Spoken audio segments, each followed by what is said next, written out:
Խնդրեմ։ Շատ լավ։ Բարև ձեզ։ Բարի եկած եք բոլորդ Արփա ինստիտուտի մեր այս ձեռնարկին։ Ինչպես ձեզ մեջ շատեր գիտեն, ամեն ամիս կամ ամիսի երբեմն երկու անգամ այսպիսի դասախոսություններ կգազմագերբենք տարբեր նյութերու մասին, ընդհանրապես պետք է լա կամ հայոց հայերու մասին լա այդ նյութը կամ Հայաստանի մասին։ Եվ Արփա ինստիտուտը հիմնական գործունեություն ունի Հայաստանի մեջ։ Մեր միակ ձեռնարկը արտասահմանի մեջ այս դասախոսություններն են։ Արփան 1992-ին ի վեր Հայաստանի մեջ տարբեր միջոցառումներ, տարբեր ձեռնարկներ, տարբեր պրոջեկտներ կգազմագերբե եւ կփորձե այնտեղ օգտակար լալ մասնակիտական ներդրումներ ունենալով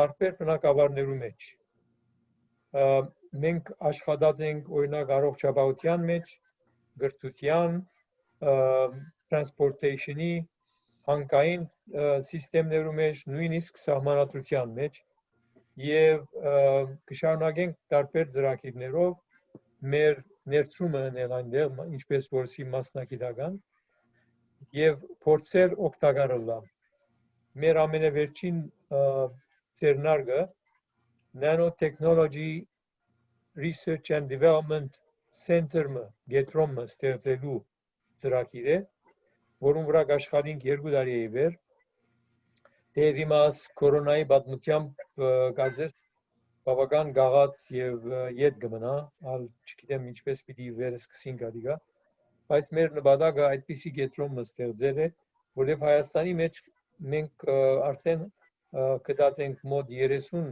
գիտնականներ, որոնք նանոտեխնոլոգիայի վրա աշխատին, տարբեր բնակավարներու, տարբեր բաժիններու մեջ։ Եվ կուզենք, որ այդ գիտնականները ավելի զարգացնեն իրենց հետազոտությունները եւ նաեւ մանավանդ երիտասարդ գիտնականներ այդ ուղղությամբ պատրաստեն։ Նաեւ ունենք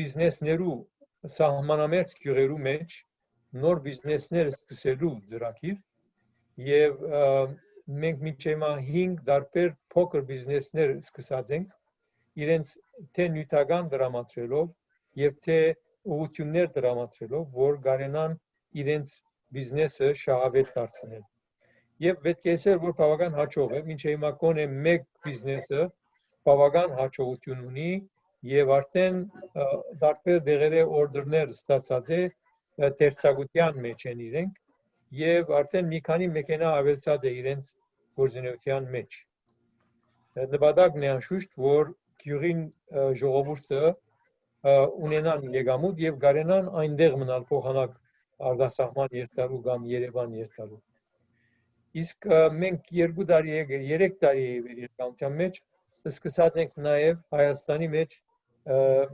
դպրոցներու աշակերտության ձեռնարկել science fair գոչված, ինչպես որ Ամերիկայի մեջ science fair գնեն, յուրաքանչյուր աշակերտ կամ աշակերտներու խմբակ պրոջեկտներ կգազմագերբեն եւ կփորձեն այդ պրոջեկտը նորարարական ձևով ներկայացնել։ Ուրեմն պետք է հետազոտություն ունեն, պետք է data հավաքեն, պետք է այդ data-ն ներկայացնեն բորդի վրա եւ պետք է կարենան ադիգա նաեւ դատավորներու դիմաց ներկայացնել եւ իրենք պաշտպանել։ Ուրեմն այս դրությունը իրենք կսորվեցնե ավելի ինքը գազմագերբել եւ իր մտքերը կարենալ արտահայտել։ Ուրեմն առաջին փորձը 2017-ին ակադեմիո մեջ ձեռնարկեցինք այդպիսի science fair-ը, որ բավական հաջող անցավ։ Անցյալ տարի պիտի ինեինք ուրեմն մարտին որոշված էր պիտի լար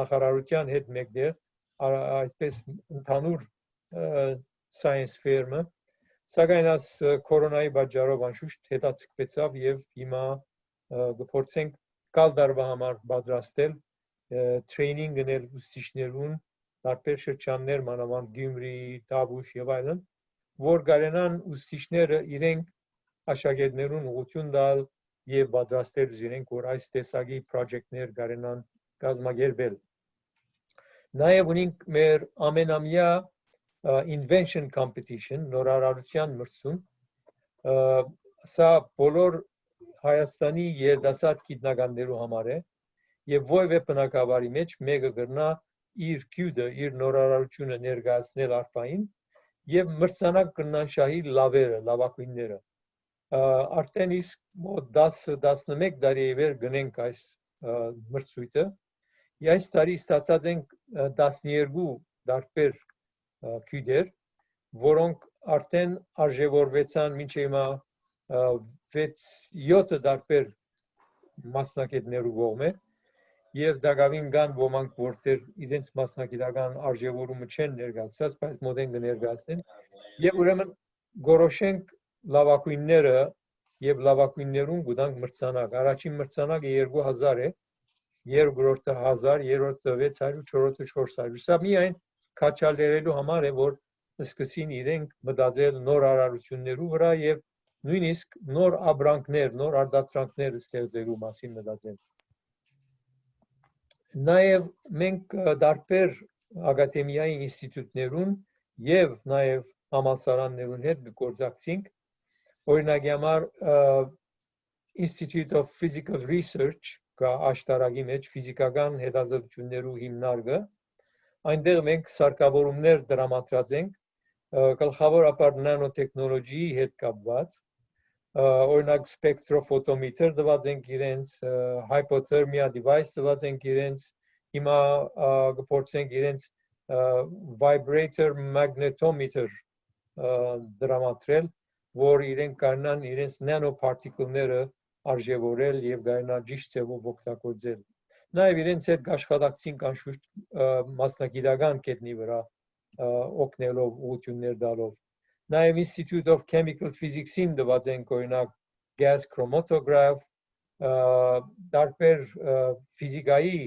այսինքն հիմակվա Ալիխանյան National Lab կոչվածը, այնտեղ տված ենք մենք radio frequency photo multiplier tube-ի համար օգնություն, որ շատ կարևոր ձեռնարկ մնե կգործենք, որ գտնաբակային մեծ դեր ունենալ գիտության հետազոտություններու մեջ, կփորձենք իրենց օգնել այդ ուղղությամբ, նաև անշուշտ մեր մասնակիտական ներդրումները իրենց կփորձենք տալ, կփորձենք նաև հիմա այնտեղ կազմակերպել clean room, մաքուր սենյակը, որ իրենց հետազոտությունները կարենան այնտեղ անել։ Մինչ հիմա Հայաստանի մեջ clean room չի գա դժբախտաբար, ասկևեր պիտի փորձենք մենք ադիգա այնտեղ իրագործել։ Նաև Institute of Chemical Physics-ին, ինչպես որսի դրամատրած ենք մենք սարքավորումներ եւ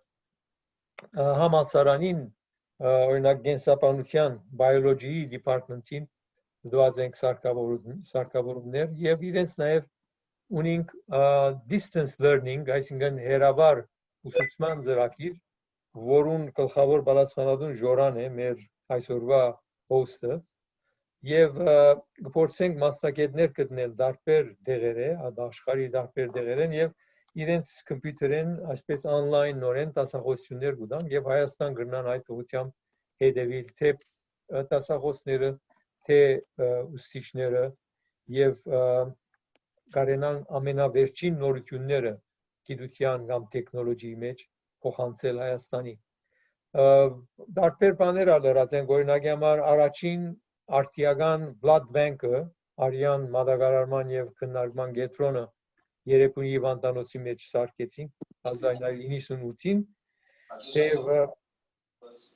թեև հիմա սեփականաշնորհված է, բայց նորեն իր օգտակարությունը գնե։ Ունենք նաև աշակերտներուն առողջ ապրելակերպ եւ կյանքի ոճ գոչված ծրագիրը, ուր կփորձեինք աշակերտներուն սորվեցնել ձգելու վնասները, յուղալի գերագույններու վնասները, նստակյաց կյանքի եւ այլն։ Եվ հետո ինչ ձևով մարդ կրնա առողջ մնալ եւ առողջ ապրիլ, այդ բաները իրենք սորվեցնեինք։ Եվ անշուշտ այս մեր բոլոր գործունեությունը կատարելու համար մենք կգործակցենք բոլոր նախարարություններուն հետ, Մանավանդ վերջերս երկու գլխավոր նախարարություններու հետ սերտապարկ աշխատեցինք, մեկը գիտության, գրթության, մշակույթի եւ սպորտի նախարարության, երկրորդը բարձր տեխնոլոգիաներու արտադրության նախարարության հետ եւ նաեւ անշուշտ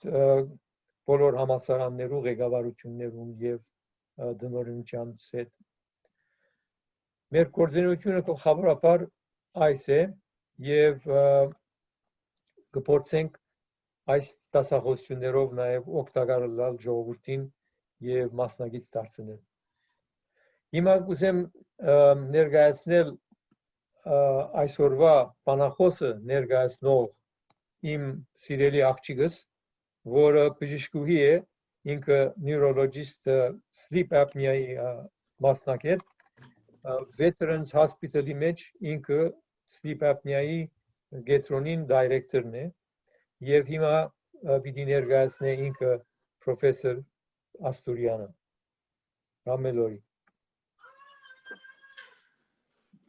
Arif says, hello everyone, I'm Lori Panosian. Thank you for this wonderful talk that ARPA Institute is putting on. I'm changing to English so everybody can understand. So it's my honor today to present our speaker, Dr. Stepan Asturian. Dr. Asturian is the William Saroyan Director of Armenian Studies at UC Berkeley, and he's an Associate Adjunct Professor in Armenian and Caucasian History in its Department of History. Professor Asturian earned his education at the Sorbonne in France and at UCLA, where he completed his PhD in modern Armenian and Caucasian history. He's currently serving on the academic board of the Zoryan Institute and on many other notable councils and executive boards.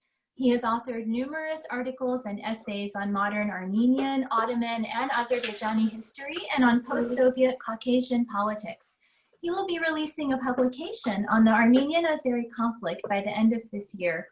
And today we'll be hearing about his book that he co-edited along with Professor Raymond Kevorkian, titled Collective Violence in Turkey, The Construction of a National Identity from Empire to Nation State.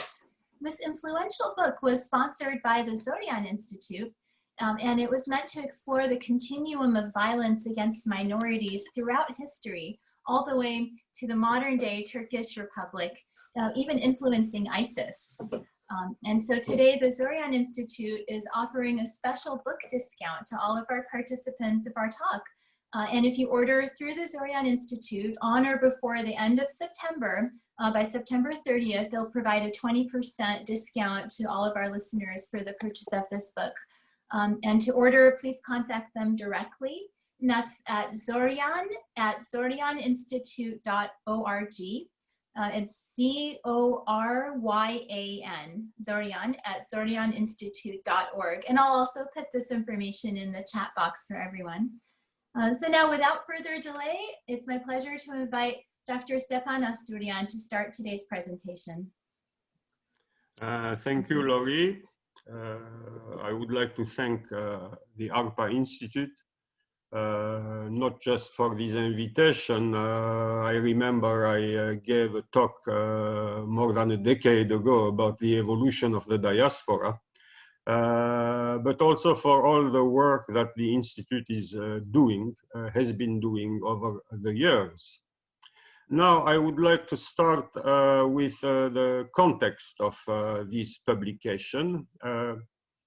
The idea of dealing with violence in Turkey, you know, that idea came from Mr. Kevorkian Sarkisian, the founder and I believe president of the Zoryan Institute. Then we had some conversations, my friend and colleague Raymond Kevorkian, Mr. Sarkisian and myself, and that's how the project started. The Zoryan Institute has been critical in helping this publication. For example, we have 4 articles, I believe, written in French. They needed a professional translation, which costs money. We had an article in Turkish, the same thing. All that took place thanks to the support of the Zorian Institute. Of course, bringing together, I believe, 16 scholars, it's a very thick book apparently, dealing with various cases of collective and state violence, presented some problems. To our surprise, we had trouble finding somebody willing to write about what happened to the Greeks.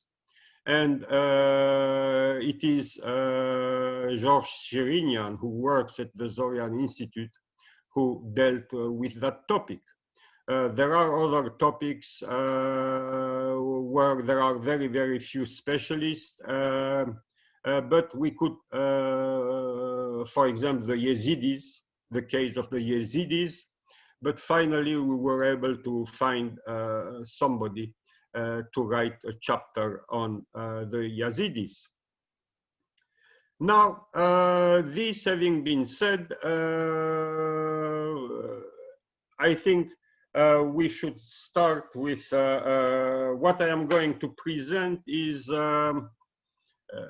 the afterword of the book, which is not just a summary of the arguments of the various authors. It is totally different, even though it incorporates some of the points made by the contributors. Okay? So what I'm going to present is basically the characteristics and what I call the structural causes of collective and state violence from the late Ottoman Empire, from the 1830s, mostly 1850s, up to today. Okay, so let's start with the characteristics. What is striking is the enormous diversity of the targeted groups. To name just a few: Alevi Kurds, Alevi Turks, Armenians, Assyro-Chaldeans, Greeks, Jews, leftists, Sunni Kurds, Yazidis, and so on. So you get the whole spectrum, ethnic and so on, and denominational spectrum. Each one of those groups has been targeted, sometimes several times. This diversity of violence is structured along what I called 4 axes. Okay. The first one is religious, and it stems from what we know, the Muslim-non-Muslim divide. That axis structures what happened to the Armenians, Assyrians, Greeks, and Jews. Turkish violence against all these groups. And I am not saying it is only religious, but it's a key factor existing there. The same religious axis structures Kurdish violence against the Armenians,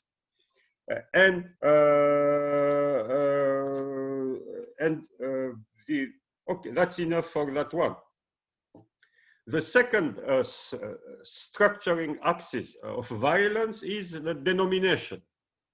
For example, Sunni Muslims versus non-Sunni Muslims. You know, that characterizes Turkish violence and attitude, Turkish violence against the Alevis, whether the Alevis are Turks or Kurds. Okay? The third dimension, central axis, is ethnic. For example, Sunni Turkish, of course, violence against Sunni Kurds, and also Alevi Kurds. The final one is political, and essentially it is the left right divide. Many cases of violence along that axis. And finally, I should say that what I have presented is a kind of simplification, because very often violence is structured by more than one axis. You know, for example, violence against an Alevi Kurds,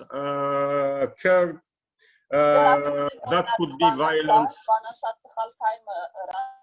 That could be violence stemming from the fact that there were a lot of Alevi Kurds among the leftists. So they can be victimized as leftists, they can be victimized as Alevis, and they can be victimized as Kurds. So I am not saying that each case of violence includes only one factor, but there are many key factors that I called axes, and you got an idea of them. The second characteristic of collective and state violence is its remarkable continuity. There are almost no decades from the 1890s to the present when there is no case of collective and state violence against one particular targeted group or more than one targeted group. At the risk of boring you, I am going to name just a series so that you can see how it works. Starting in the 1830s, there is violence with the Yazidis, essentially, to force them to convert and so on. You are all aware of the Sassoon massacres in 1894, the end 95-96 empire-wide Armenian massacres, sporadic violence, mostly local, against Armenians from 96 on. 1909, the Adana massacres that are spreading to various areas in Cilicia. Then in 1913-14, violence against the Greeks in the Aegean region, the ethnic cleansing of Greeks from the Black Sea region, the Armenian genocide 1915-17, massacres of remaining Greeks and so on from 1920 to 22, and including some Armenians. Ethnic cleansing of remnants of the Armenian genocide in the 1920s, going up to the mid-1930s overall. The Sheikh Said rebellion in 1925 and massive anti-Kurdish repression. Attacks against Jews in Thrace in 1934 with ethnic cleansing. Dersim massacre 1937-38, which included the use of poisonous gas, for example, and the adoption of female orphans.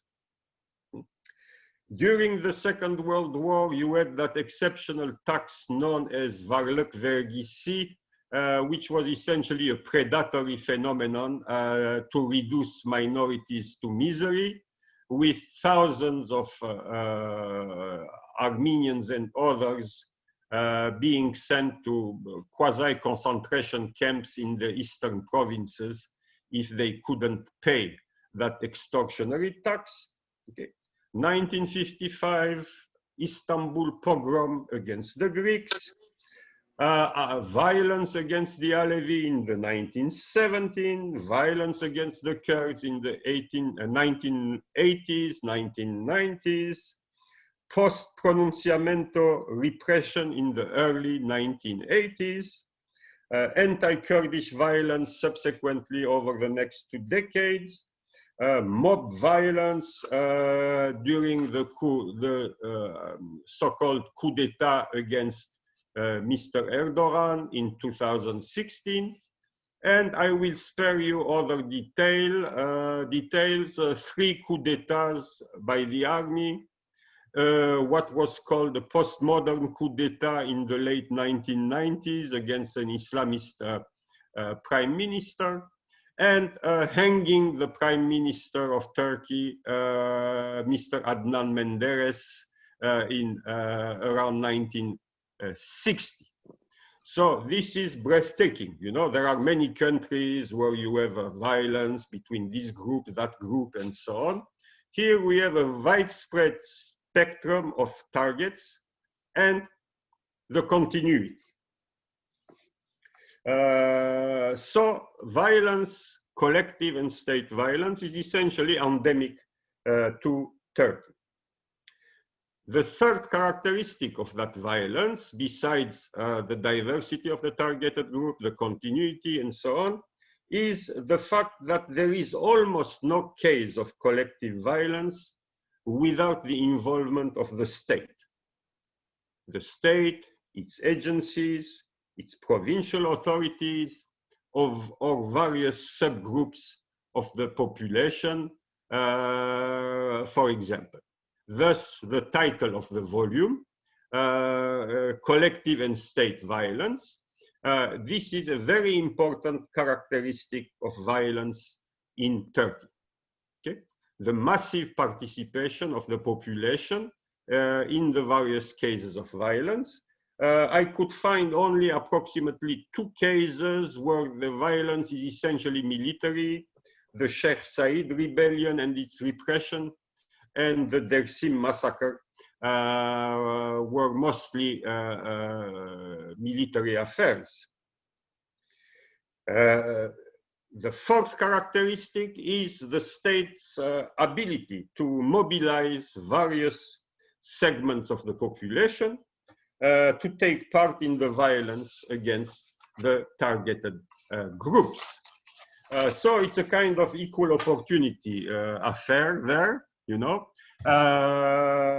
Let me give you just a few of those groups that have been mobilized in the various cases I have mentioned. Those groups can include urban mobs, religious elements, youth organizations, right-wing organizations. I'm talking of outright fascist, mafia-related element, Kurdish tribes, including against other Kurds, and so notables, very important.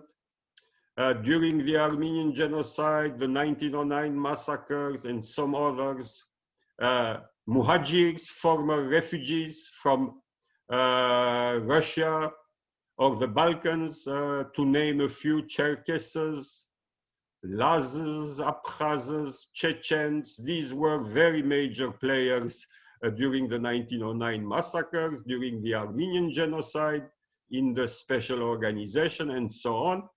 And Cherkesses formed the upper crust of the army during the Republic. They're very prominent among the top leadership of the army. Now, if there is collective violence, is there any feeling of collective guilt? The beauty of what happens in Turkey is that there is no evidence whatsoever of collective guilt. There were a few minuscule groups, some liberal intellectuals, mostly in Istanbul and so on, regretting that Armenians were killed in 1915. You have some Kurds now also recognizing things that have happened in the past. But overall, one of the key aspects of what has been going on is precisely the absence of any sense of guilt. To the contrary, it's a feeling that we did well, they deserve it. I mean, those various groups deserved what they got. And finally, fifth characteristic of these cases of collective and state violence, that characteristic doesn't apply to all of them, but is highly significant. It is demographic engineering and or Islamization of the areas where some of those targeted groups had been living for decades, if not centuries. Okay. Of course, in the case of the Armenian genocide, it's obvious. Displacing the Greeks is obvious. There are less obvious cases, massive forced population movement of the Kurds to the west of Turkey to empty the regions in which they have been living for a very long time, and so on. So demographic engineering through violence, in some cases bringing in muhajirs to Islamize the area and later on to Turkify these muhajirs whose identity had little to do with modern Turkish identity. I'll return to that topic. Finally, I will add one more characteristic that is mentioned during in my paper, but not as a key characteristic. It is looting. And I have discussed that under the rubric of the predatory state, that is starting with the massacres of 95-96, Hamidian massacres. It is well understood that during that violence you can loot, it's just fine.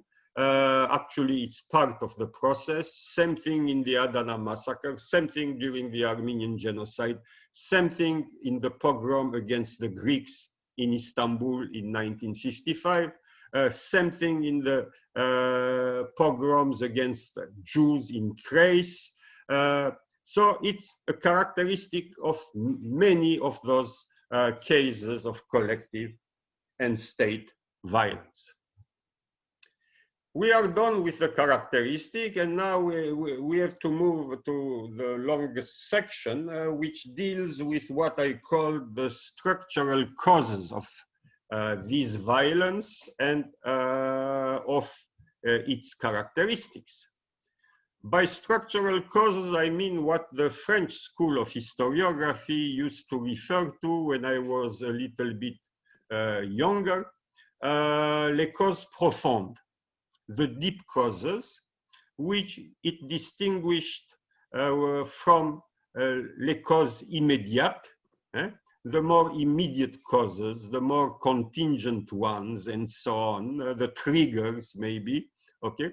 So I will be, by structural causes, I mean the key factor underlying these cases of violence, that you find those factors in most of them, if not all of them. The first thing we have to understand is, and I will try to cut it short, the fact that the Ottoman Empire was a stratified society with a clear hierarchy. During the classical age, let's say 16th century to early 19th century, you know, you have the Sultan, and all power resides more or less in his hands, even though there were troubled period. And then society was divided into two status groups. The askeri class, military, also known as Osmanlı later on, okay? These are the people who serve the state, including the military, and religion. And then you had the reaya class, which included basically 99 or more % of the population, both Muslim and non-Muslim. These were the subject population, the lower elements. One key transformation we see is that by the end of the 18th century, the word reaya applies more and more only to non-Muslims. So here we see a process of polarization with Muslims who formed the bulk of the reayas now being separated from that concept. It is a semantic evolution that tells you something about tensions emerging. And those tensions actually reach their apex in the 19th century, of course, with a series of disasters for the Ottoman Empire. Greek War of Independence, with massive violence against civilian population on both sides, Greek and Ottoman.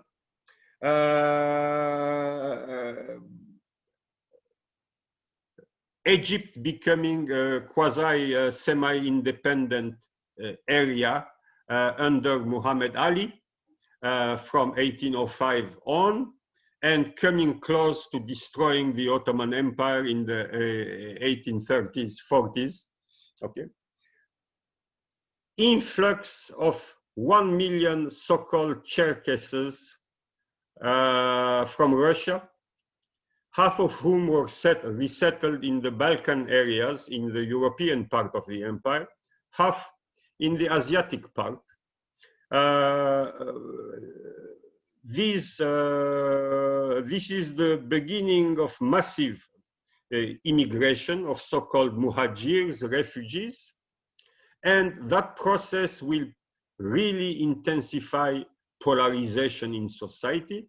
These are people who have lost everything because of the so-called Russian pacification of the North Caucasus against Sheikh Shamil, and then the Crimean War. So they start arriving at the very end of the 1850s, mostly 1860s, and those resettled in the eastern Asiatic part of the Ottoman Empire, they are one of the causes of the Armenian question. For example, violence against around Zeytun starts with their arrival. They have been resettled around there. Same thing in the eastern provinces. French President Chirac used to say that les emmerdes, ça vole en escadrille. Bad things happen in squadrons, you know, like airplanes.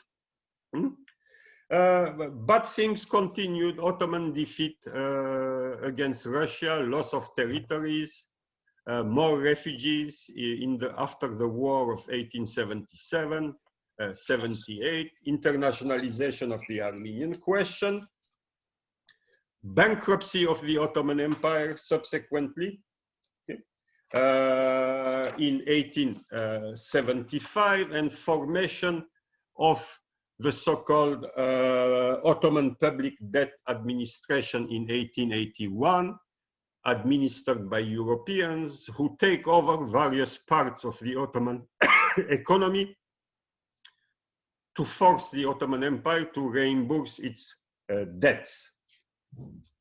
So as you see, everything is more or less falling apart. And it is in this context that we have to set the issue of the Tanzimat. That is, reforms that were supposed to improve the Ottoman Empire. They were mostly European imposed reforms, but you had a very thin layer of Ottoman administrators, most of whom had worked in European embassies, were partly westernized, who supported those reforms of the Tanzimat. The main issue was the issue of equality, which came in theory, as always, in 1856 with the so-called Hati Humayun, the imperial rescript, essentially promulgating the idea that we are all Ottoman. This is known as Osmanlılık or Ottomanism, whether you are a Muslim or a Christian or a Jew or a Greek and so on, we are all now Ottomans. This is the beginning, in a way, had it were, of a sense of civic citizenship, away from religion and so on, ethnicity. Well, it was a total failure, and I am going to read to you how a very great 19th century Ottoman intellectual and statesman, Ahmet Cevdet Pasha, describes the Muslim reaction against the Tanzimat. This is what he says. Many people among many among the people of Islam began complaining thus: today we lost our sacred national rights, which were earned with our ancestors' blood. The Muslim community, while it used to be the ruling religious community, milleti hakime, very important concept, has now been deprived of such a sacred right. For the people of Islam, this is a day to weep and mourn. What we see here is rejection of the concept of equality on two bases: Islamic law, Sharia, and the right of conquest. We have conquered those people. And we have let them live their lives. They have their churches, their synagogues, and so on. They get married. They have their little hoopla together. And they are not equal to us. We have been good to them.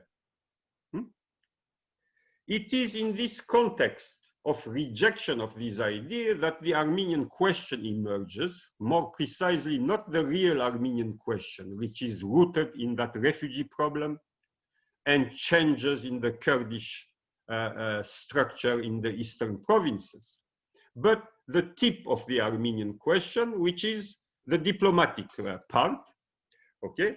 The Treaty of San Stefano, the Treaty of Berlin, and it is at this very moment that a new person becomes a sultan by pure chance because of some trouble in the family in the previous, among the previous sultans, and his name is Abdul Hamid II. And Sultan Abdul Hamid's agenda is essentially a radical rejection of the Tanzimat, of the idea of equality, and a return to the traditional order. Far from being a marginal figure, I view the period of Sultan Abdul Hamid as being central to the Armenian question, much more actually than the Young Turk period, which I view as a continuity, as a continuing phenomena that had started under Abdul Hamid. At any rate, the first structural cause is the rejection of the sense of equality, the inexistence of civic citizenship. I won't go into the details. Let me read to you two comments under Mustafa Kemal by top politicians and intellectuals under Mustafa Kemal. So let's move from Ahmet Cevdet Pasha to the Republican period. And as a keen observer of Kemalism put it long ago, the Turkey created by Atatürk, I am quoting, was Turkey exclusively for the Turks. And a prominent intellectual defined what characterizes the Turks. His name is Mehmet İzzet, and in the late 1920s, this is what he says. He says the role of the Turk was domination, hakimiyet rolu. Following the Mount Ararat Kurdish insurgency in 1930, Minister of Justice Mahmut Esas Bozkurt made things even clearer. I am quoting him. I believe that the Turk must be the only lord, the only master of the country. Those who are not of pure Turkish stock can have only one right in this country, the right to be servants and slaves. This is coming from the Minister of Justice, and it's exactly the continuity of the concept of milleti hakime. But now that concept of milleti hakime, if we go deeper into the details, is getting ethnicized. It's becoming the race of the Turks is the dominant role, whereas in milleti hakime, it was the religious position, the millet, you know, the Muslims. So ethnicization of that process between the Tanzimat period, starting with the Young Turk period, but being completed in the Kemalist period and up to now.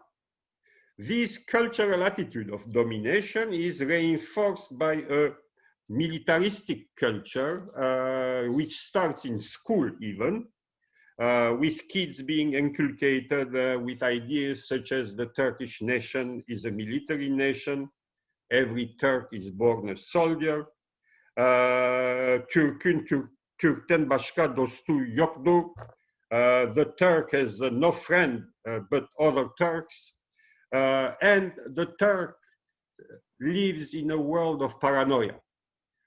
He has internal enemies, he has external enemies. İç düşman, dış düşman.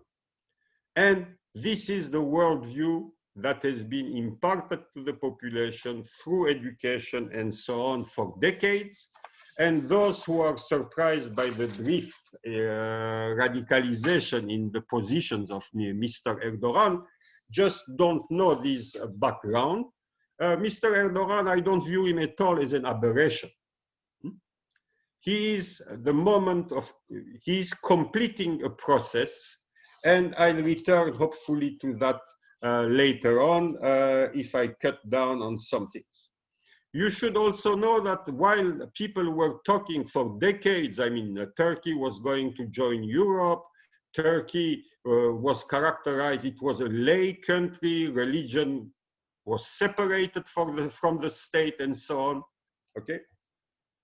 Turkish kids were in elementary and secondary textbook presented endlessly with the concept of fetih, conquest, expanding the abode of Islam. Jihad is a central role, plays a central role. In the militaristic rhetoric, the concept of fedakarlık, self-sacrifice, and so on, okay, were pervasive. That is, at no point was religion really separated from politics and society. To be a Turk in Kemalist Turkey, in the apex of Kemalist Turkey, meant to be Sunni. If you were not Sunni, you were not a real Turk. We are done with the first structural cause, rejection of equality, domination, absence of the concept of civic citizenship, that is fundamental, I would say, structural cause. The next two structural causes are widespread prejudice and racism. Here I will give just a few examples. I have so many that we don't need to lose time. And I will tell you there is a theory about prejudice and racism by a very important American sociologist, Herbert Blumer, who defines race prejudice on the basis of 4 feelings. I will skip over the first 3, which are very important, and focus on the last one, which is the most important according to him. The 4th feeling resides in an apprehension, he says, suspicion or fear that the dominated outgroup is challenging or threatening the status of the dominant group. That is, one group that has been considered for centuries as inferior, protected but inferior, is now getting out of its place. It's become arrogant. So we have, for example, during the Tanzimat period and the problem that took place, the Greek uprising in Greece, 1868, we have a famous poem poking fun at the Grand Vizier Ali Pasha, who was a proponent of the Tanzimat ideals overall. The author of the poem is Ziya Pasha, and the title is Zafername Sherif. And this is what he says. It's a very complicated language, actually. I try to be very literal. So he's laughing at the Grand Vizier. He says, if but God's plan assists in his project, the gypsy's place will soon be in the Grand Vizier's seat. Only for the Jews has he made exceptions, since from amongst Armenians and Greeks, he has already nominated marshals and ballas. To perfection has he clearly brought the system of equality of rights. You know, he's saying if this Zia Pasha continues like this, it will be magnificent. A gypsy will be Grand Vizier, okay? Since Armenians and Greeks are already holding very high positions. Now, why gypsies? Because they were the lowest of the low. A gypsy who converted to Islam in the Ottoman Empire had still to pay the poll tax, indicating his inferiority. So you see here the rejection of the idea that this is the world turned upside down. It's as if you had told an American living in the South in the 1910s that an African American is going to be president soon.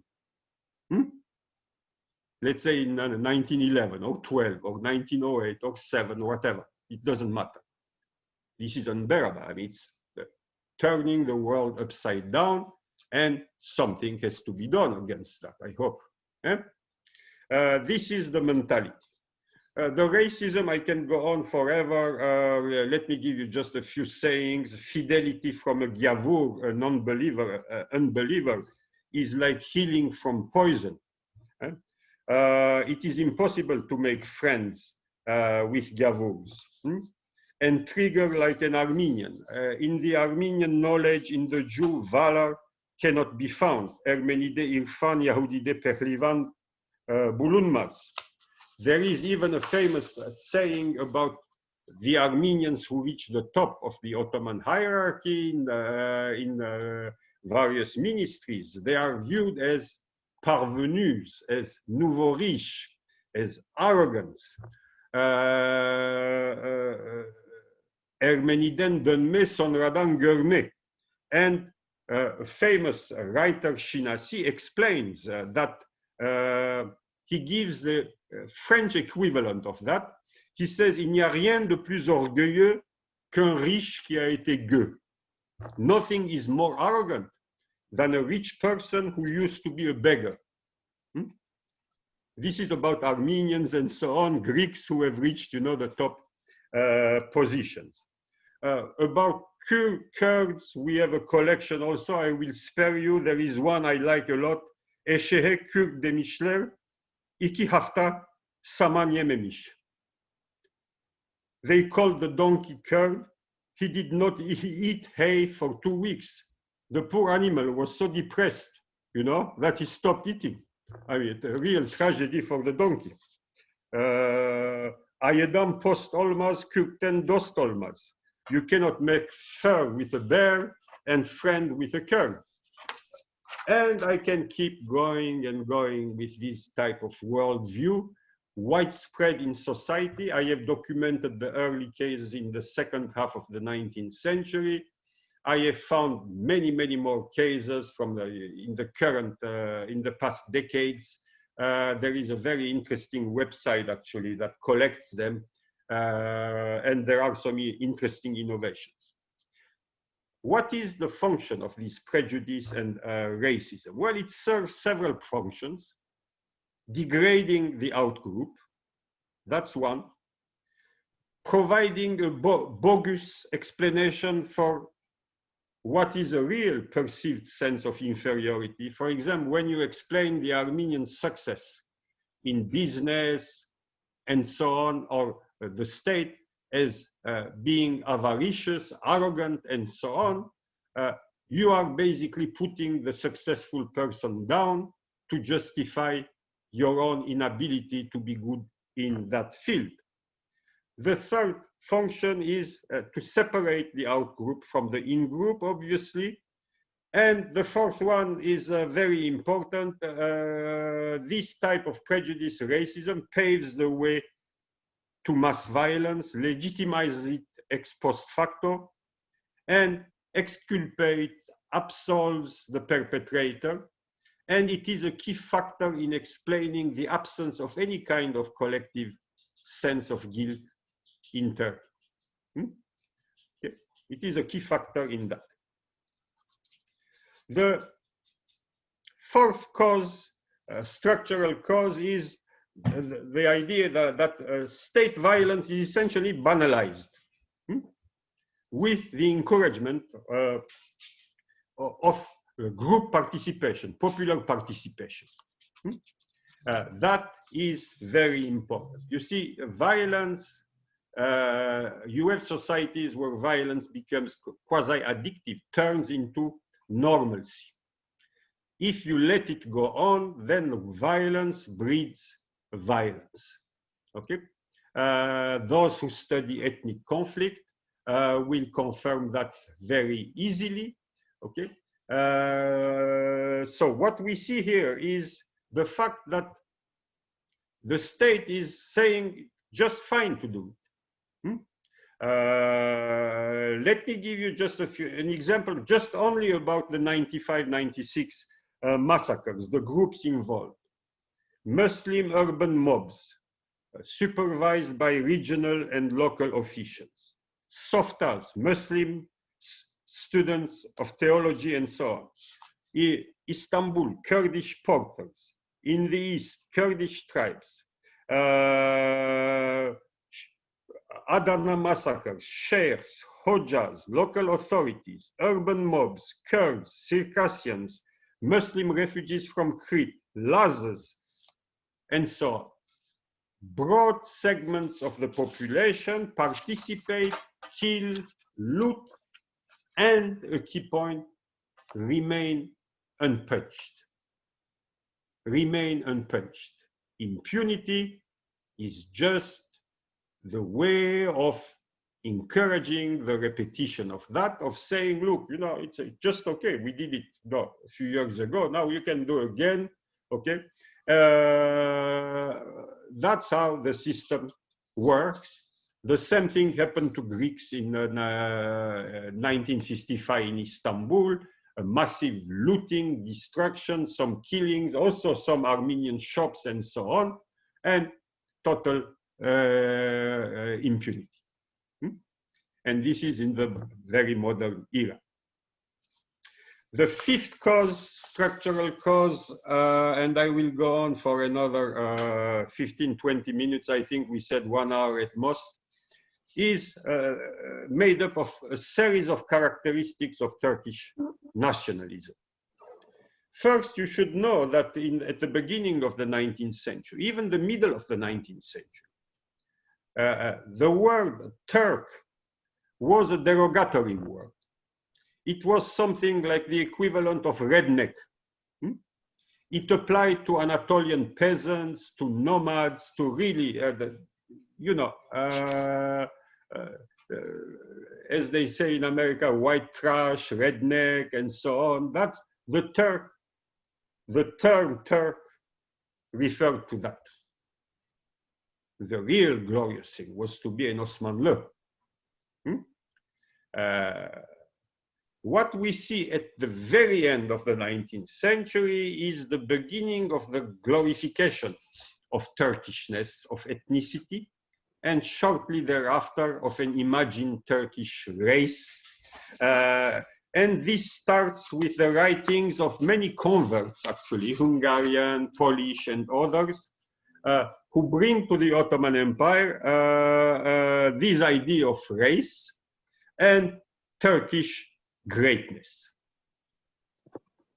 It starts with a famous line in a poem well known by almost all Turks, by Mehmed Emin, 1898, Ben Türk'üm, dinim cinsim uludur. I am a Turk, my faith, my race are mighty. This is nothing. This is just the beginning of this evolution from redneck to glorious Turks. A few years later, Munis Tekinalp, né Moïse Cohen, writes a book about Turan, and he defines two types of Turan that have to be realized in one way or another.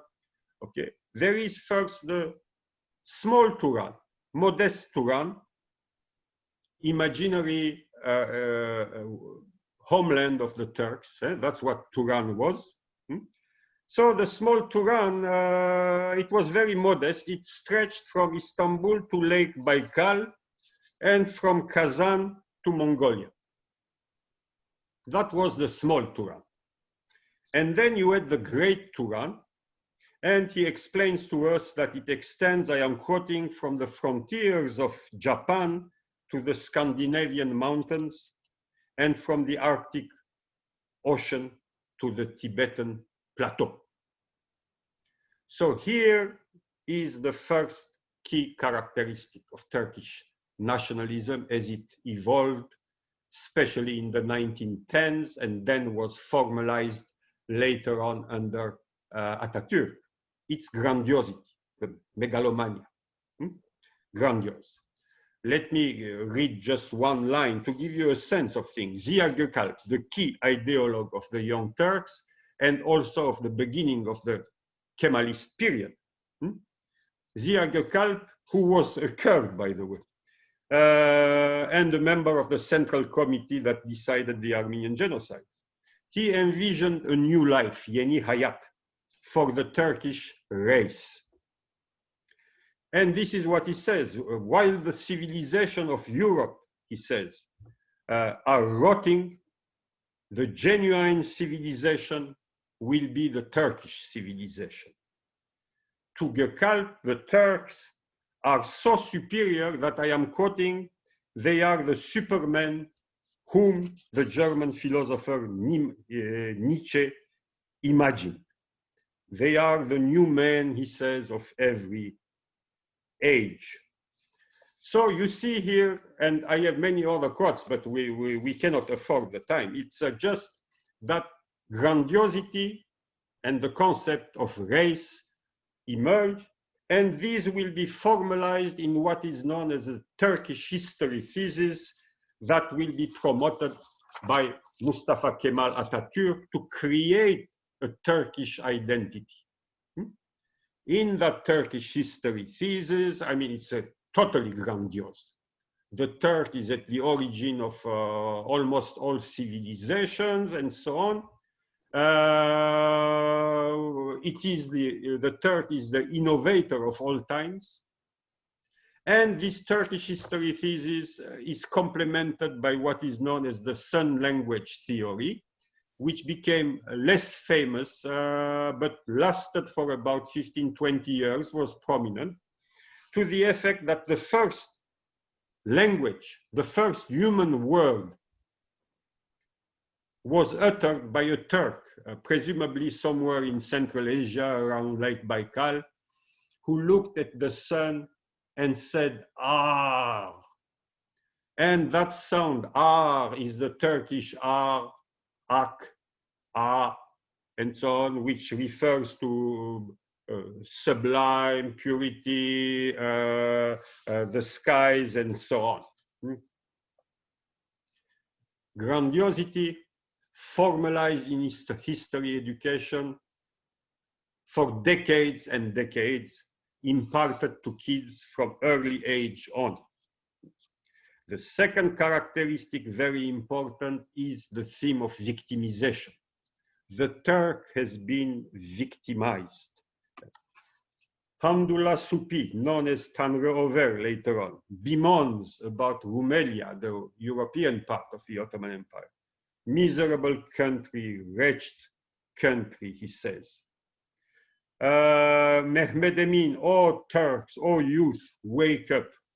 If not, both you and your honored past will be annihilated. Turkish children, unite. If not, you are doomed to death.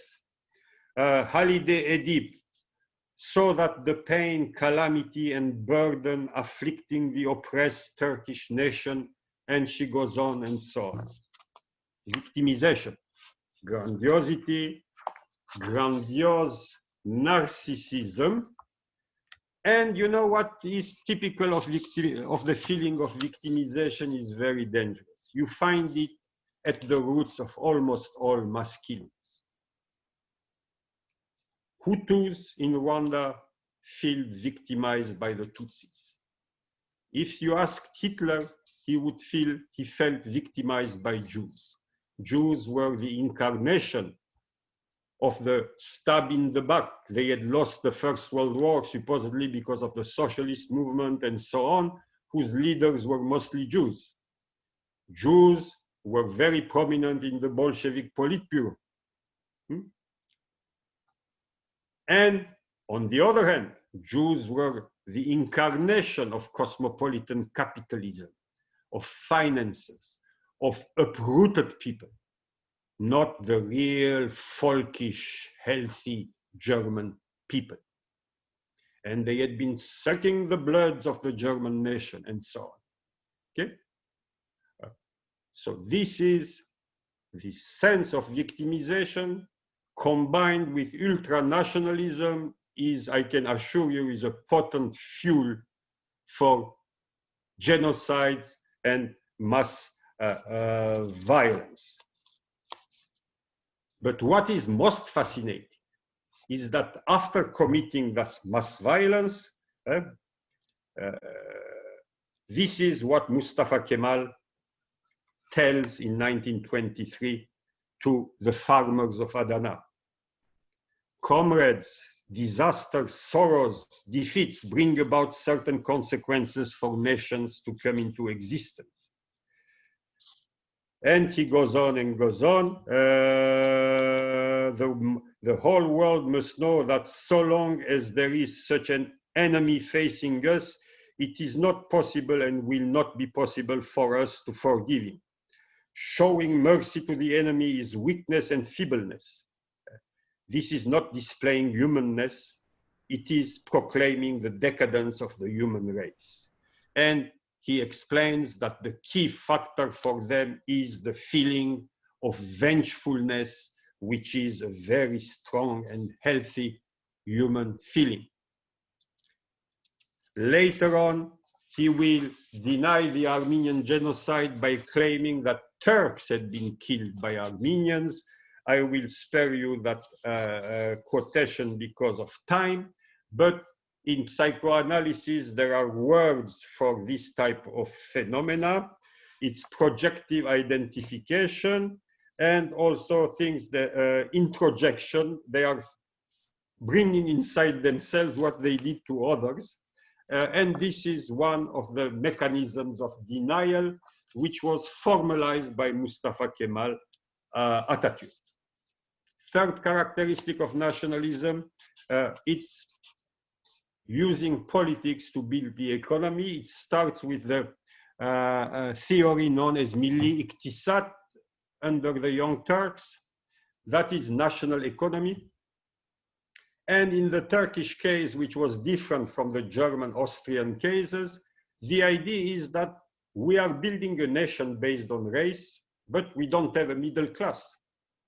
It is not possible to have a solid nation, ethnically homogeneous, with the middle class being made up by Armenians, Greeks, Jews, and so on, that type of things. So the idea here is that by destroying the Armenian, Greek, and so on middle class, transferring the wealth, you are going to create the incipient Turkish middle class. This was one of the goals of the Armenian genocide. Looting, as I said, became a systematic process in almost all cases of collective violence. And here we have in political science, political economy, the concept of the predatory state, which targets ethno-religious communities, often merchant communities and so on, loots them. It's fun when it happens. Usually it doesn't lead to much economic growth, In Uganda, Idi Amin Dada did it to Indians, for example, to the Indian diaspora working in that country, looting them and so on. That didn't transform the country into a booming economy. The special tax imposed on minorities, varlık vergisi, during the Second World War, 42, same goal, looting, extracting the wealth of those people. And looting is even enshrined in sayings. For example, there is a famous saying about Armenians which has two different meanings. It is a beautiful saying. Madem ki Ermenisin, istemeden vermelisin. Since he, she is an Armenian, he, she should pay without being asked for. This has also a sexual connotation. So the idea of vermelisin is both in terms of looting, extracting money, and it has also that sexual connotation. These are the key characteristics of Turkish nationalism, but grandiosity, victimization, various processes, the sense of vengefulness, which you find today in Erdogan very clearly. Okay, now he wants to get rid of the Lausanne Treaty, re-establish as much as he can of some areas of the former Ottoman Empire and so on. It is the bitterness of the past that is coming out now in the policies that he is propounding. I will just stop after the sixth point because I have many others. There are 11 of them. The sixth point pertains to how you conceptualize the Young Turk and Kemalist period. The key point I am making here with a lot of sources is that actually, because of the nature of Eurocentrism in historiography, especially at that time, instead of using the word fascism when it appeared in Italy with fasci, you know, had Turkish historiography been important and so on, one could use the word unionism instead of fascism. Unionism came before fascism, and it shares many, many characteristics of fascism, especially if you deal with the concept of fascism as an ideal type, instead of accumulating little characteristics that apply only to Italy. And by doing so, basically, you kill the concept itself, because in that case, you cannot even use the concept of apple, because every single apple is different from the other. You know, if I take one apple and I start describing it in detail and say, this is apple, okay, then of course, all the other apples are not the real thing. So a definition of a concept in political science or history has to be a kind of ideal type and not an accumulation of irrelevant marginal details. The key ideal type of fascism is that it is a genus of political ideology whose mythic core in its various permutations is a palingenetic form of populist ultranationalism. I am quoting here a very good scholar, Roger Griffin, and he is referred to also by a good Ottomanist that I met several times and I respect, Fikret Adani. What is he talking about here, Roger Griffin? The key word is palingenetic, populist ultranationalism. Palingenesis refers to the mythical notion of rebirth. Palingenetic, what's going on here? Somebody by mistake shared something, I think. Who is it? Yeah, I don't know what this is, but oh, okay. I think it was Vahe Hayrikyan. Yeah, that's okay. I'm sure. palingenetic is that idea of rebirth, the notion of mythical notion of rebirth of the nation. A little bit MAGA, you know, return to greatness. We have suffered enough. We have been decaying. Now we are going to start the process like a phoenix-like rebirth. That is the essence of fascism, rooted in populism and ultranationalism. And typical fascism includes many characteristic feelings. The idea that there is a sense of overwhelming crisis, the primacy of the group or the race, the idea that one's group is a victim, not a victimizer, a victim. A dread of the group's imagined decline, the need for closer integration of the purer community, the need for an authoritarian boss to lead that nation on its way to rebirth, the superiority of the leader's instincts, and the right of the purer people to dominate others. This is fascism, and conceptualizing the political culture that emerged under the Young Turks and was formalized under Mustafa Kemal Atatürk, one has to mention that it is in this context that you get the evolution to Erdogan. And I will say a final word without going over the remaining 5 or 6 structural causes. As I said,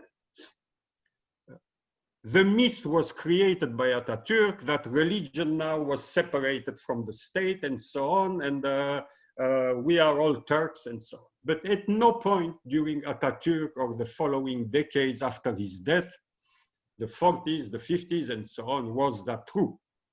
As I have told you, it was, you know, you had to be a Sunni Muslim to be a Turk. And when a particular prime minister tried to relax things a little bit in the late 50s, show that religion was always there, Adnan Menderes, they hanged him. By the 1970s, however, they were faced with the fact that the system was not working. The state-sponsored illusion of separation was not working. You had millions and millions of Anatolian peasants for whom religion was the center, and they are the base, the electoral base of Erdogan up to now. The state came up with a new theory known as Turkish Islamic synthesis, recognizing that, you know, the Turkishness and Islam, that's what creates the Turkish nation. So Islam was brought back in. But even that hasn't been sufficient. And my argument is that since the 1970s, with the growing electoral success of the truly Islamicized, Islamist population of Turkey, the army could stop it in the late 1990s with that so-called postmodern coup d'etat through internet warnings and so on. But then it couldn't, and Erdogan, Mr. Erdogan became prime minister, president. And now what we see over the past 5-6 years is the transition from the Turkish Islamic synthesis to the Turkist Islamist synthesis. And all those feelings I have mentioned about vengefulness, sense of victimization, they have come to the open now. The Mediterranean is ours, military base in Libya, expansion into northern Iraq, the border of Syria, a particular rhetoric, and angrily anti-Western rhetoric. The key dushman today, external enemy of Mr. Erdogan, is the West. And one of the things that has frozen the possible evolution of Turkish political culture. That was the sixth or seventh structural cause, actually, is the cult of Atatürk, which ended up being transformed into a kind of god in Turkey. Thus, discussing any of the founding myths of the Turkish Republic became equivalent to insulting that human god Atatürk that was venerated in Turkey. So the cult of Atatürk, the idolatry created around him, froze the situation, created a very narrow circle of acceptable views without any possibility of discussing openly Islam or minorities, anything like that. And that has now crumbled down, and I am really looking forward, if I am alive, to 2023. That will be the centennial of the Treaty of Lausanne, and also the centennial of the founding of the Turkish Republic. And I expect Mr. Erdogan to do something big in 2023. Thank you for your patience, and I will be absent for 2 minutes. I'll be back, okay? Thank you, Stepan. Very, very good presentation.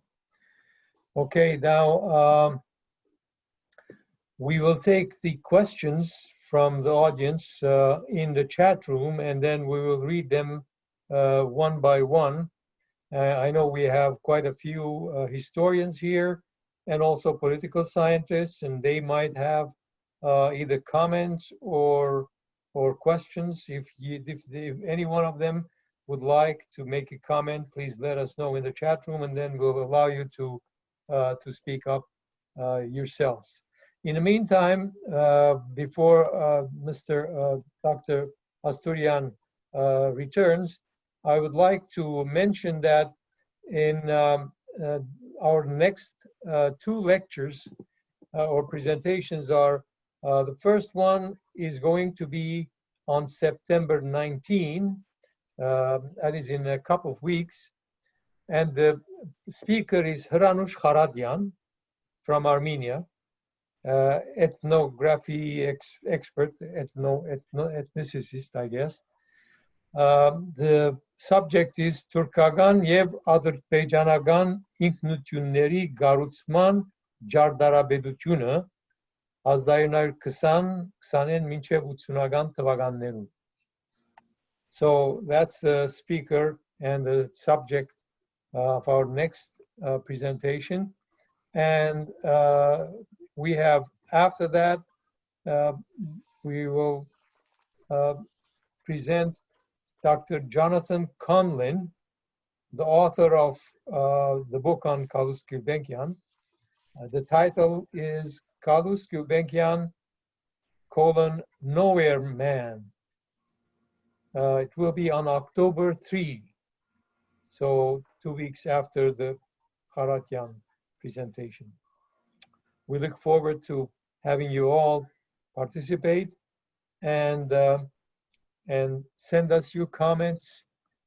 And also, if you have any, if you like what we are doing, both in Armenia and in terms of these presentations, we would appreciate any donations to the ARPA Institute. You can either donate on Facebook, which we have a fundraiser now, or you can donate directly into our website, or you can also send us a check. We would appreciate it, so we can do more in Armenia. And there's quite a bit of need, as you all know. So now we would like to see if you have any questions in the chat room, and or if you have any comments.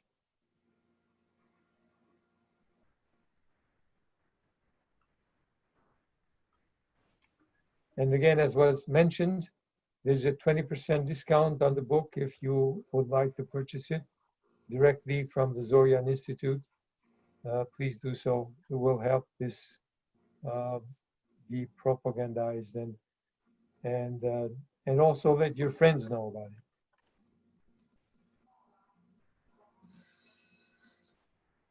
We have a question.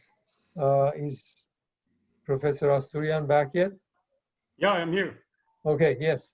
So, Professor Asturian, the question is, what do you think about the Istanbul Armenians in Istanbul, and should they be worried for their well-being and lives and the situation now? That's that's predicting what could happen or might not happen. It's very difficult to do. My view in general is that in view of the evolution of the political culture, with the substratum remaining the same, but as I said, Mr. Erdogan revealing really the reality. So I don't view Recep Tayyip Erdogan as an aberration. I think I view him as the completion of a process that hasn't worked, that was artificial. Mustafa Kemal was a very great man. He tried to create a nation based on various myths and through the use of course, force. And over time, that hasn't worked. His myths, most of them are being preserved. Of course, Turkishness, it goes toward Turkism. Today, Mr. Erdogan, well, its key ally is the ultra-nationalistic Turkish party, ultra-nationalistic. So what we are seeing today is the combination, as I said at the very end of my talk, of Turkism and Islamism. It's a very potent formula for potential violence in the future against various groups. I am unable to give, with any kind of certainty an answer to this question that, yeah, the Istanbul Armenians should leave, they are going to be threatened and so on. But I think they know better than I, actually, that given particular circumstances, yes, they could be threatened. And it could be done in a very limited way through various little incidents or a larger way and so on. But I frankly think that they know probably better than I, maybe in a more subjective way, less scholarly way, the context in which they are living. There's a question from Professor Raymond Kevorkian. Are these extreme nationalistic themes included in school textbooks in Turkey at the present time? Absolutely, yeah. Yes, Ahmed. Yeah. And there are studies of textbooks and so on that some of them you can even download online. The education of the, I was going to say of young Turks, of Turkish kids, starting very early on, is a totally ultra-nationalistic and militaristic, very early on. That's how they are brought up. And also the fact that, we have been victimized. This is a group of people who keep in mind something. Let me return to a particular issue. You see, when we are saying Turks, the Turks of Turkey, if there was some kind of a pure Turkish DNA somewhere, and we tested the population of Turkey today, all of them, you would find out that the majority of the population of Turkey that thinks that it is Turkish is not Turkish. Okay? Pure Turkishness was created by Atatürk. He created Turkishness by essentially Turkifying very diverse, ethnically diverse Muslim populations made up of refugees. Refugees from the Balkans, refugees from Bulgaria, refugees from as far as the former Yugoslavia, refugees from the Northern Caucasus, and so on, all over the place. And this is what Atatürk is saying in a, you know, I found it very fascinating. He meets in 1937 with the Romanian foreign minister, Mihai Antonescu. And this is what he tells the Romanian foreign minister, and you will see what type of a man Atatürk was. So I am quoting him now. Man as an individual is condemned to death. To work not for oneself, but for those who will come after is the first condition of happiness that any individual can reach in life. Each person has his own preferences. Some people like gardening and growing flowers. Others prefer to raise men. Does the man who grows flowers expect anything from them? He who raises men ought to work like the man who grows flowers. What he is saying here is that he is the gardener of the Turkish nation. He has raised Turkish men and women through his ideology, education system, corporatist type of state, and so on. Okay, he has created the Turkish man. Please excuse what these days would appear sexist. You know, I'm using it like Homo Sovieticus. Okay? He created the Homo Turkicus through his will. The only problem is that the foundation that looks extremely strong is all fake.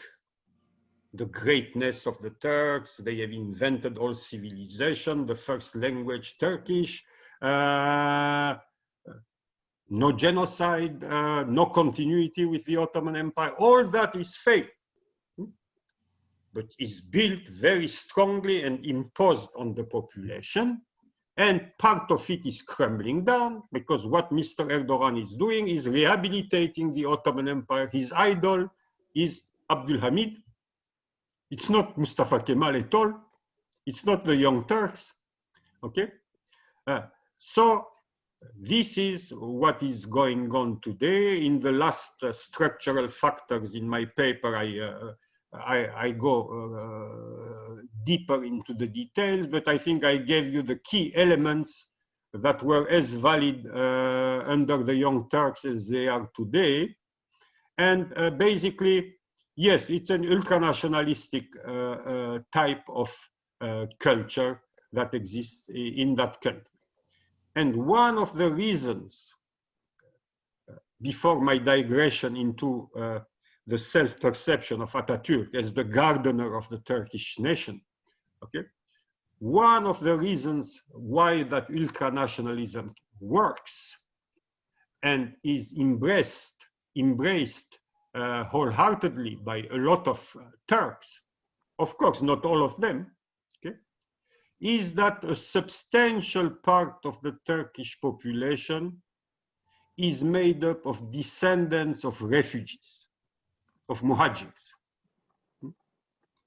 They know that their great-grandfather or their grandfather, he was deported, he lost everything, he used to live in Greece or in the, you know, somewhere in the Balkans, he was a Dobruja Turk in Bulgaria and so on. So in their mind, they have been victimized, they have lost everything, and they have built this country, okay? And that type of population, actually, even historically, when you look at the top leadership of the Nazis, including their ideologues. Almost all of them were from the fringes of Germany. Hitler was from Austria, for example. Okay. Elements that migrate, that come from the fringes, are much more radical in terms of ideology, in history, in various types of regimes. They are, as they say in French, plus royaliste que le roi, or in English, more Catholic than the Pope. The top ideologue of Turkishness is Ziya Gökalp. He is Kurd from Diyarbakir. In his youth, he wrote about Kurdishness. The second ideologue is Maurice Cohen, known as Tekin. He is a Dunme Turk from Salonika. The third one, very important, is a Volga Tatar. He defines, that one defines the various Yusuf Akçura. In 1903, he publishes something in Egypt because he couldn't publish it in Istanbul under Abdülhamid. And he conceptualizes the situation. He says, look, we had the empire,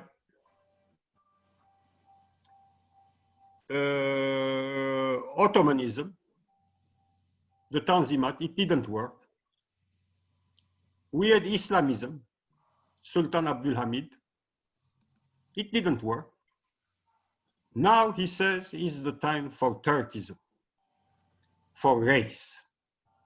So that man, very early on, essentially, even though he couldn't foresee what would be coming, the First World War, its consequences and so on, he is already envisioning the transition from an imperial system based on Osman Lelek or pure Islam and so on. He's saying very clearly, we tried Islamism, but Arabs are Arabs. They are not Turks. Okay. And now he says we need a political system based on the Turkish race, on Turkish citizenship, and so on Turkishness. The problem is that Turkishness, the population wasn't even aware of it. It was limited to a small group of intellectuals in Istanbul. They had to impose it on the peasants of Anatolia. A lot of those were Turkmens, Kurds, Alevis, and so on. The concept of race was totally foreign to them. Now, the former Christians Islamized in the 16th century from the Balkans that came as refugees, you know, they didn't have that sense of Turkishness that the Istanbul elite had.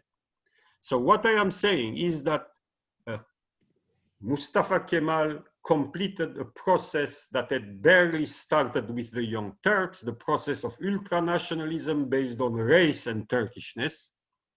And he formalized the whole thing. The structure looked extremely solid.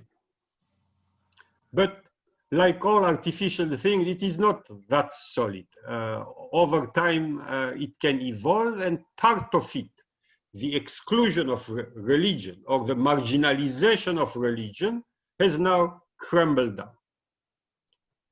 The second thing that is crumbling down is dissociating the Republic from the Ottoman Empire, from the empire. That was a key factor in the imaginary construction of Atatürk and his ideologues. Well, Erdogan is returning to the imperial mindset, is aggrandizing Abdülhamid, is reasserting Islam. Hagia Sophia is now a beautiful mosque. Another one is a beautiful mosque elsewhere. But Hagia Sophia, what is he talking about? Is the conquest of Constantinople. That's the symbolic message there. It's not just that a building has been transformed into a mosque. The symbolic message is the message of Fetih, of the conquest, of the expansion of the abode of Islam in 1453, of the end of the Byzantine Empire. And every day, if you follow Turkish news, and especially if you read Turkish or understand Turkish, there are day after day very open, clear statements about Mr. Erdogan's goals, and they are not very pacific, I must say. Okay, there's a question from Irina Varjabedian. Says, how come the West recognizes Ataturk as the modernizer of Turkey rather than the fascist that he is? Oh, because that's a good question. You know, the West couldn't care less what Ataturk was. The West, very early on, since Armenians are commemorating and rejoicing at the Treaty of Sèvres this year, they haven't realized that by the time the Treaty of Sèvres was signed, the West was already considering collaborating with Ataturk, because for them what was important was to stop the advance of Bolshevism and communism into the Middle East. By 1923, I wrote a paper when I was a graduate student, actually. It was the concept of the La Nouvelle Turquie, the new Turkey, in publications in France from 1918 to 23-24. It's amazing. The concept that now we have new Turks, modern Turks are emerging. Okay? Like us, Europeans, basically. By 1923, Ataturk was viewed as an important asset, as a buffer to stop the spread of communism in areas that were in whose hands, by the way? Who was in Iraq? Britain? Who was in Syria and Lebanon? France? In Palestine? What became Jordan? Britain? Okay. Those people got what they had prioritized. The French and the British, I am referring to. Okay. And Turkey, actually, there is a book in France by a famous editor of Le Monde Diplomatique, okay, who argued that actually the beginning of the Cold War is at the end, a few years after the end of the First World War, that one could look at the Cold War in a different way. Instead of starting it in 46, 47, after the Second World War, it could be claimed that the early roots are much earlier. I tend to agree with him in a way. I don't want to dwell on all the details and the counterpoints and so on, okay? But already Turkey was looked at as a barrier to be used by the West, and the West couldn't care less whether Ataturk is destroying people in Dersim or Kurds in Al-Radar, Mount Ararat, or whatever. That was the last concern of the West. The myth was advanced that here we have somebody extremely enlightened, extremely modern, quasi-European. And remember that until almost 8-9 years ago, they were still talking about the British in particular, also the US, about Turkey joining Europe. Do you remember that? I think we are all old enough to think about that. Okay? So to answer your question, it's very simple.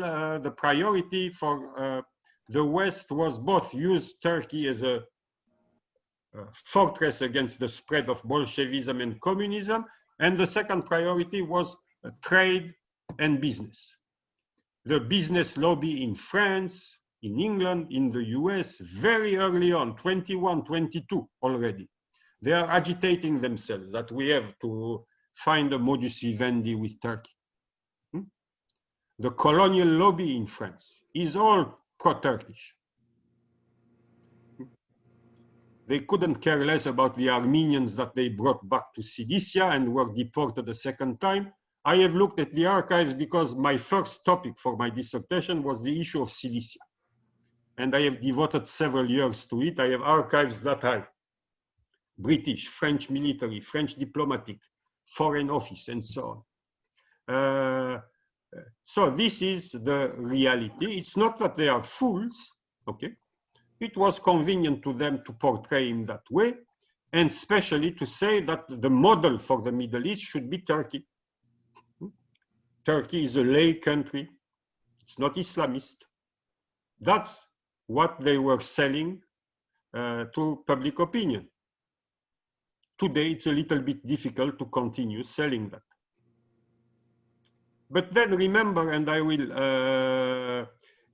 around 2013, 14, 15, starting probably around 2010, I knew a lot of scholars in genocide studies, Armenian scholars, publicists who organize things right and left on website or the internet or sometimes in universities.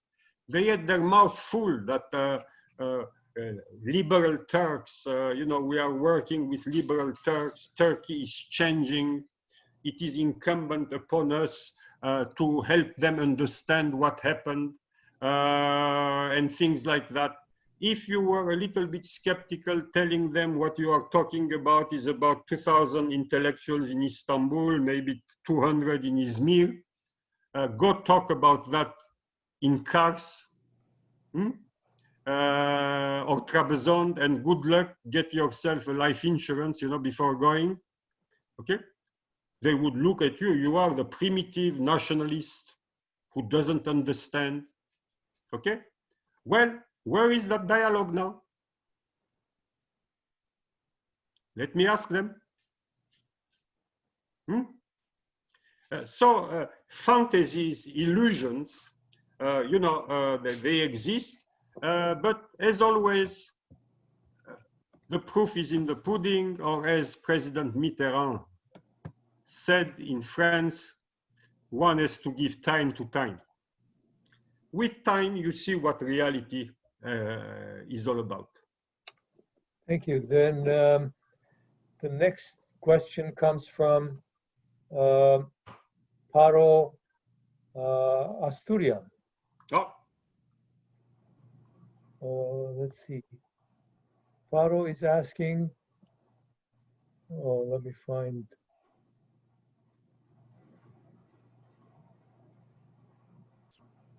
Aren't the same or similar traits common to other empires who conquered and ruled diverse populations? And how do the Ottomans or Turks compare to others? That would be dealing with it in detail, would imply, for example, comparing modern Turkey to the Russian Federation today, to Russia, or France had an empire, England had an empire, of course. I think it should be quite, there are, of course, lingering feelings, imperial feelings among the British. Global Britain, said Mr. Johnson, the Prime Minister, when he was campaigning for Brexit, and imagined global Britain was going to replace that rotten European market and so on, European community. Yeah. So in all imperial nations, there is, of course, to different degrees, a nostalgia for what they perceive as a moment of greatness.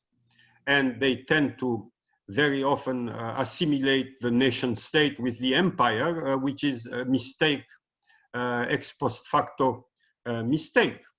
But to cut a long answer short, I don't know of any other imperial state where you have the phenomena I have mentioned in Turkey existing with such intensity. Okay?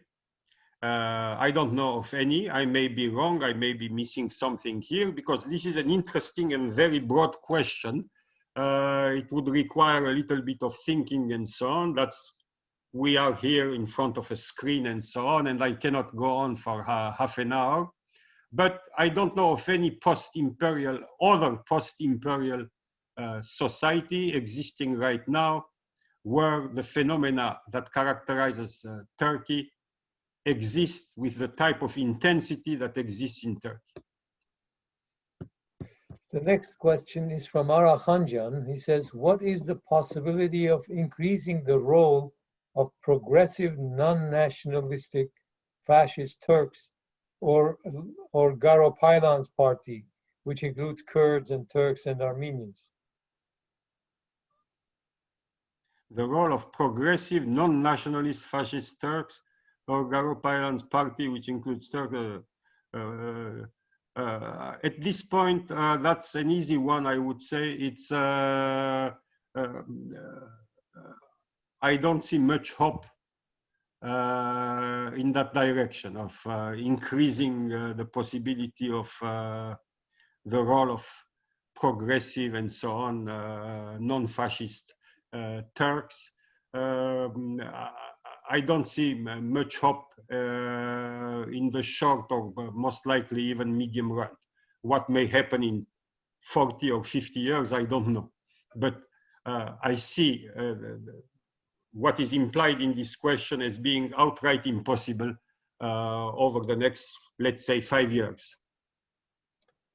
Thank you. Are there any other questions or comments?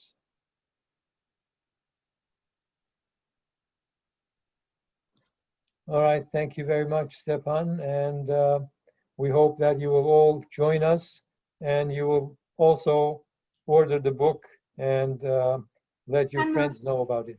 I'm sorry, I was writing it, but I could say it. I have a quick question. Mm-hmm. The French wrote the Lebanese constitution before they left. Mm-hmm. Through census, I guess they counted the people. They gave ethnic and religious groups a certain amount of right in government, like the president can only be a Maronite, prime minister, and so on. Mm-hmm. If the British had done a similar constitution or way of government in Turkey, because of all these groups, would this kind of government have avoided these turmoils that Turkey had gone through all these years, including everybody that's within Turkey? Yeah, that's, I don't know if you read Armenian, but a few weeks ago, the newspaper Asparez asked me to give an interview about the Treaty of Sèvres.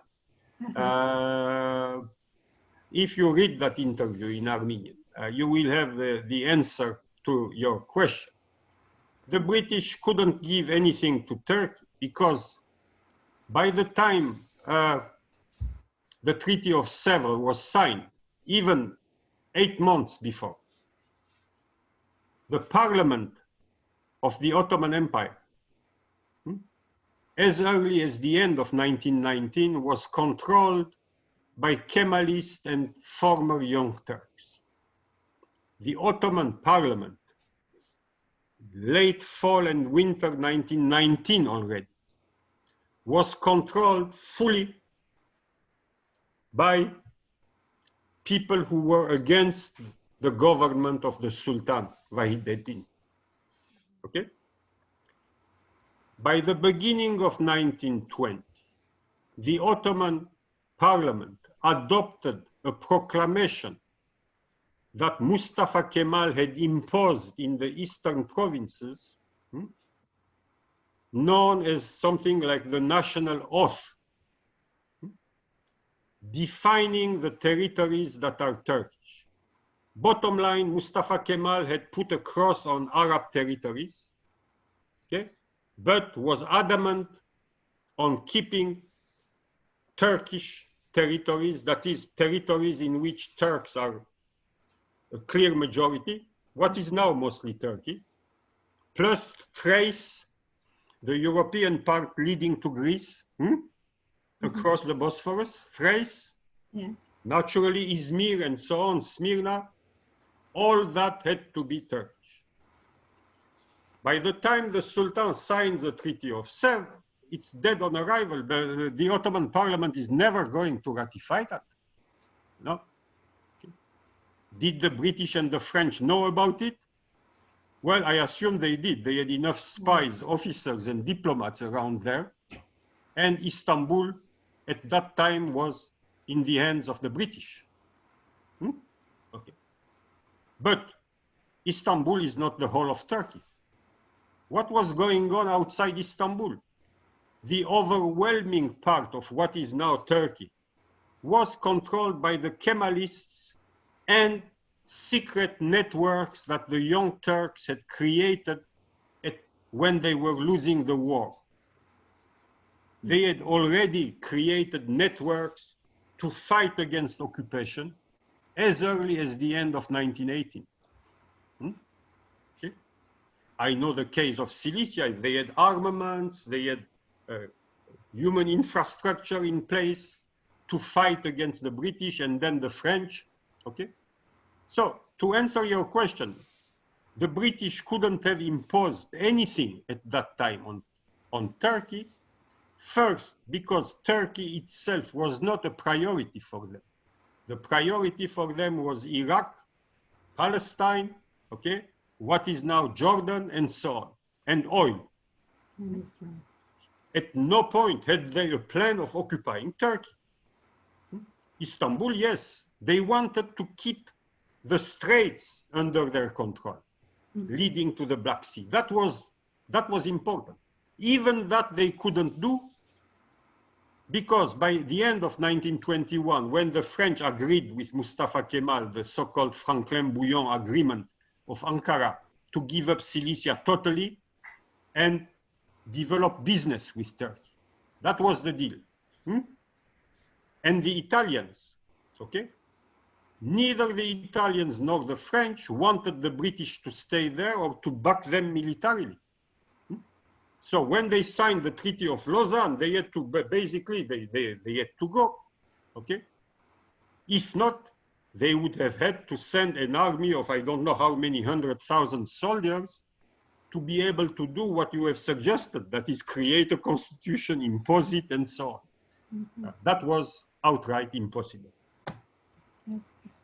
Thank you very much. So we'll see you next, I guess, in the next presentation. Thank you Most all. likely, and thank you to ARPA, and it's good to see a lot of people that I know. Okay, Yes. have a good afternoon. You too, thank you. Bye. Bye.